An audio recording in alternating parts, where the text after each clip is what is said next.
Баруун талын санаанаас нь хэлж үгээх Батмилын ухаан цэцэг дэлгэрч байгаа мэт. Зүүн талын санаанаас нь хэлж үгээх юу бүрийн эрдэн цацагч байгаа мэт. Инкри өцгөн хүүгийн минь орой сэвэн хонгон буурлал болж бүхэл сэвэн цал буурлал болж үүрт мөн үгүй шүгүй баян жаргаж яваарай. За минлихүү өгөөс хатан зураг нэг яваарай.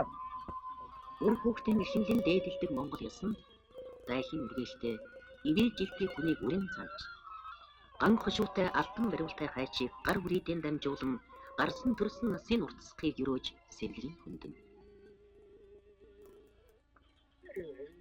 Эрэгтэй хүүхдэд тэгү үлдээдэг юм учир нь төрийн харах юм. Эмэгтэй хүүхдэд хөхөл үлдээдэг нь эхийн заяа орш дугайлсан ард юмаа дэлгэрдэг юм. Энэ бол сэтгэл дэмбэрэл босолсон Монгол ёс билээ.